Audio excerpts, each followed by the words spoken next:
ராதே கிருஷ்ணா. கஷ்யப மகரிஷியோட மனைவியான அதிதி தேவி தன் மக்களான தேவர்கள் அவங்க இழந்த செல்வங்களையும் பதவியையும் மறுபடியும் அடையிறதுக்காக தன் கணவரோட உபதேசத்தின்படி பயோவிரதம் அனுஷ்டிச்சதையும் அதனால் மகிழ்ச்சி அடைஞ்ச பகவான் அவங்களுக்கு அனுகிரகம் பண்ணினதையும் கேட்டோம். பகவான் அதிதி தேவியோட திருவயிற்றில் வளர்ந்துட்டு வர்றதை அறிஞ்ச பிரம்மதேவர் துதிச்சு துதிகளையும் கேட்டோம். தொடர்ந்து சுக மகரிஷி சொல்கிறார். பரீட்சித், இப்படி பகவானோட பேராற்றலையும் திருவிளையாடல்களையும் பிரம்மதேவர் துதிக்க, பிறப்பும் இறப்பும் இல்லாத பகவான் அதிதி தேவி கிட்ட 4 திருக்கரங்களோட அவதாரம் பண்ணினார். அந்த திருக்கரங்களில் சங்கம், சக்கரம், கதை, பத்மம் இருந்துச்சு. தாமரை மலர் மாதிரியான அகன்ற அழகான திருக்கண்கள், அறையில் மஞ்சள் பட்டாடை, நீலமேக சியாமளன், கோமளன், மகர குண்டலங்களோட ஒளியால் தாமரை மலர் மாதிரியான திருமுகம் மேலும் ஒளி வீசுது. திருமார்பில் ஸ்ரீவத்சங்கிற மரு, கைகளில் பொன் வளைகள், தோள்களில் தோல் வளைகள், தலையில் ரத்ன கிரீடம், இடுப்பில் தங்க ஒட்டியானம், திருப்பாதங்களில் அழகான கொலுசுகள், கழுத்தில் அழகான வனமாலை, அதில் மொய்க்கிற கருவண்டுகளோட இனிய ரீங்காரம், மேலும் கழுத்தில் கௌஸ்துபமணியும் அழகாக ஒளி வீசுது. இப்படி பகவானோட திருமேனி ஒளியால் கஷ்யப பிரஜாபதியோட திருமாளிகையில் படர்ந்திருந்த இருள் போன இடம் தெரியலை. பகவான் அவதாரம் பண்ணினப்ப 8 திசைகளும் தெளிஞ்சு இருந்தது. நதிகள், தடாகங்கள் மாதிரியான நீர்நிலைகள் ஸ்படிகம் மாதிரி தெளிவாக விளங்கிச்சு. மக்கள் மனசில் மகிழ்ச்சி பொங்கிச்சு. 6 பருவங்களும் ஒரே சமயத்தில் அதோட பருவக்காலங்களுக்கு ஏற்ற மாதிரி தளிர், பூ, பழங்களோட விளங்கிச்சு. விண்ணுலகம், மண்ணுலகம், ஆகாயம், தேவர்கள், பசுக்கள், அந்தணர்கள், மலைகள்னு அத்தனையும் ஆனந்தம் அடைஞ்சது. ஆவணி மாத வளர்பிறை துவாதசி திதியில் சந்திரன் திருவோண நட்சத்திரத்தில் இருக்க, அபிஜித்ங்கிற நல் முகூர்த்தத்தில் பகவான் ஸ்ரீமன் நாராயணன் வாமனனா திருவதாரம் பண்ணினார். அஸ்வினி முதலான நட்சத்திரங்களும் குரு, சுக்ரன் மாதிரியான கோள்களும் பகவானோட திருவதாரத்தை மங்களம் கொடுக்குற நன்னாளாக குறிச்சது. மன்னனே, எந்த வளர்பிறை துவாதசி திதியில் பகவான் திருவதாரம் பண்ணினாரோ அந்த துவாதசியை விஜயத்வாதசின்னு அழைப்பாங்க. பகவான் அவதரித்தது நடுப்பகலான உச்சி வேளை. அதனால் அப்போ சூரியன் ஆகாயத்தில் நடுவில் இருந்தார். பகவான் திருவதாரம் பண்ணினப்ப சங்கம், துந்துபி, மிருதங்கம், பணவம், மாணக்கம் மாதிரியான வாத்தியங்கள் ஒலிச்சது. இப்படி பல பல வாத்தியங்களோட ஒலி எங்கேயும் பரவிச்சு. அப்சர பெண்கள் மகிழ்ச்சியாக நர்த்தனம் ஆடினாங்க. கந்தர்வர்கள் பாடினாங்க. முனிவர்கள், ரிஷிகள், தேவர்கள், மனுக்கள், பித்ரு தேவர்கள், அக்னி தேவன் எல்லாரும் போற்றி துதிச்சாங்க. சித்தர்கள், வித்யாதரர்கள், கிண்ணறர்கள், கிம்புருஷர்கள், சாரணர்கள், யட்சர்கள், அரக்கர்கள், கருடனை சேர்ந்த பறவைகள், சிறந்த நாகங்கள், தேவர்களோட பணியாட்கள் எல்லாரும் கூட்டம் கூட்டமாக பாடி துதிச்சுக்கிட்டே நர்த்தனம் ஆடினாங்க. அவங்க அதிதி தேவியோட ஆசிரமத்து மேலே பூமாரி பொழிஞ்சாங்க. பரமபுருஷனான பகவான் தன்னோட வயிற்றில் உதிச்சதை பார்த்து ரொம்பவும் வியப்படைஞ்ச அதிதி தேவி மகிழ்ச்சியோட எல்லைக்கே போனா. இதை பார்த்து ஆச்சரியமடைஞ்ச கஷ்யப பிரஜாபதியும் போற்றி போற்றின்னு புகழ்ந்தார். பகவான் ஸ்ரீமன் நாராயணனும் அறிவோட நுட்பமான வடிவம், வெளிக்கண்களுக்கு புலப்படாதவன். ஆனாலும் இப்போ ஒளி வீசுகிற ஆபரணங்கள் அணிஞ்சுக்கிட்டு, சக்கரம் முதலான ஆயுதங்கள் ஏந்திக்கிட்டு, அம்மாவான அதித்தியும் அப்பாவான கஷ்யபுரம் பார்த்திருக்க குள்ளமான வாமன திருமேனியோட பிரம்மச்சாரியாக விளங்கினார். ஒரு நடிகன் நாடகத்தில் தன்னோட வேடத்தை மாற்றிக்கிட்டு தோற்றமளிக்கிற மாதிரி இருந்தது அந்த காட்சி.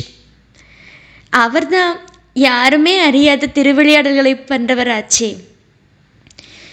வாமன ரூபியான அந்த பிரம்மச்சரியை பார்த்து மகிழ்ச்சி அடைஞ்ச முனிவர்கள் கஷ்யப முனிவரை முன்னிறுத்தி அந்த குழந்தைக்கு ஜாதகர்மம் மாதிரியான சம்ஸ்காரங்களை செய்விச்சாங்க.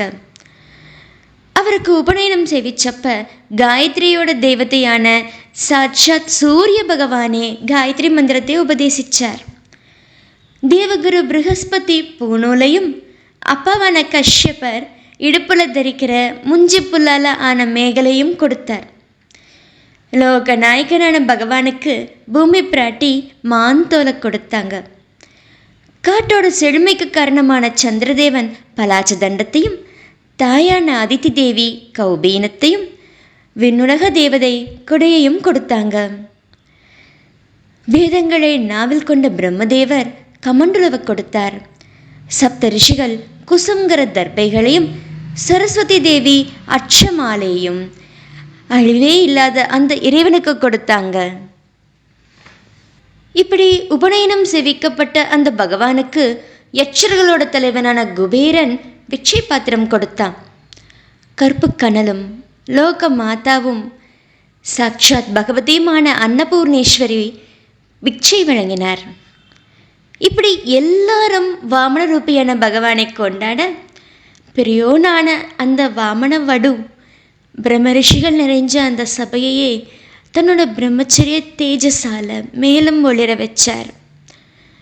அப்புறம் பிரம்மச்சாரியான பகவான் வேதிகையோட 4 பக்கங்கள்லையும் புனித நீர் கொண்டு தூய்மையாக்கி தர்பைகளை 4 பக்கமும் பரப்பி சமித்துக்களை தீயில இட்டு ஹோமம் பண்ணி அத்தீயை நல்லா சுடர்விட்டு எரிய வச்சு அக்னி பூஜையை பண்ணினார்.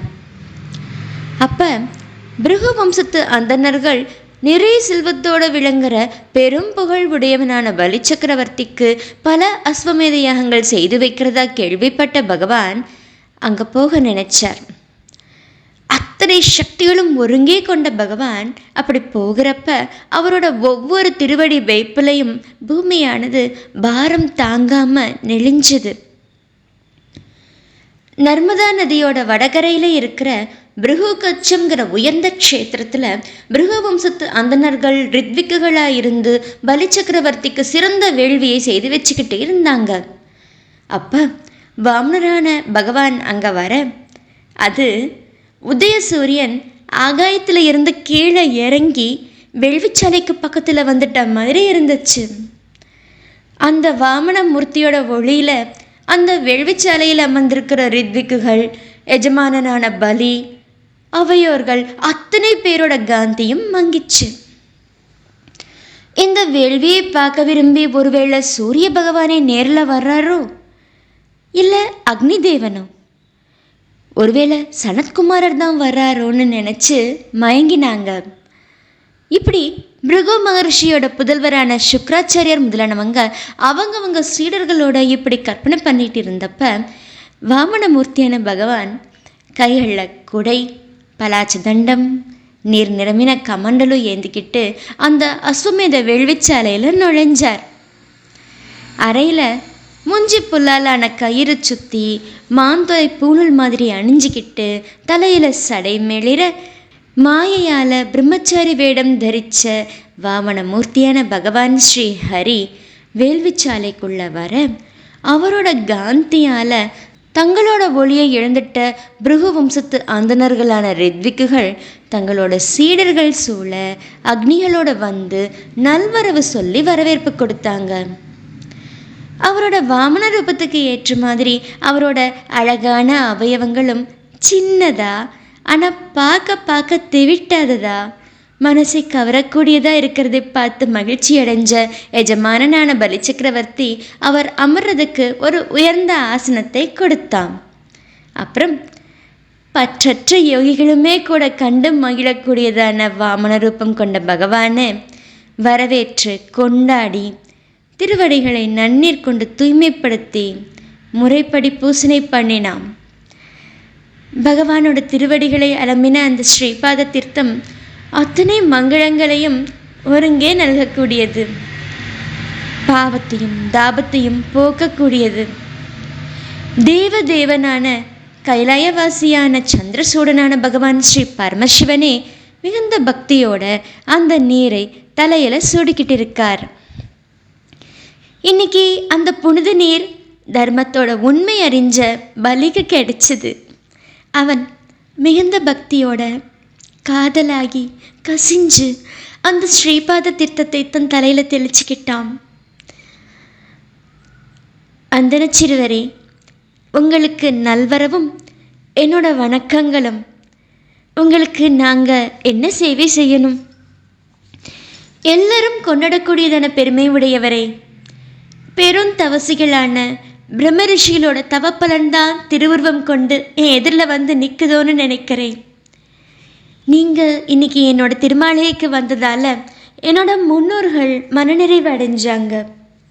இந்த வேள்வியும் இன்னைக்கு அரிய பெரும் பயனை பெற்றது. அந்தன சிறுவரே, இன்னைக்கு தங்களோட மென்மையான சின்னஞ்சிறு திருவடிகளை கழுவினதால் என்னோட பாவங்கள் நசிஞ்சு நான் தூய்மையானேன். முறை தவறாமல் வேள்வி செய்கிறதுனாலையும் வேள்வித்தியில் அவையுணவை கொடுக்கறதுனாலையும் அடைகிற பலனை இன்னைக்கு நான் எளிதாக அடைஞ்சிட்டேன். தங்களோட திருவடி வைப்பினாலையும் தங்களோட திவ்ய மங்கள திருமேனியாலையும் என்னோட இந்த பூமி தூய்மை அடைஞ்சுது. பிரம்மச்சாரி சிறுவரே, நீங்கள் என்கிட்ட ஏதோ பெற விரும்பி வந்திருக்கிறதா நினைக்கிறேன். எதை பெற விரும்பி வந்திருக்கீங்களோ அது அத்தனையும் கேட்டு பெற்றுக்கோங்க. பசுக்களா, பொண்ணா, வீடு வாசலா, இல்லை ருசியான உணவு வகைகளா, குடிக்கிறதுக்கு இனிய பானங்களா, இல்லை நீங்கள் பிரம்மச்சாரியாக இருக்கிறதுனால ஒருவேளை மனம் செஞ்சுக்க நல்ல அந்தன சிறுமியா, செழுமையான கிராமங்களா, குதிரைகள், யானைகள், இல்லை தேர்களா, எது வேணுமோ கேட்டு பெற்றுக்கோங்க. ஸ்ரீமத் பாகவத மகாபுராணம் 8வது ஸ்கந்தத்தில் 18வது அத்தியாயம் முற்றிற்று. சர்வம் கிருஷ்ணார்ப்பணம்.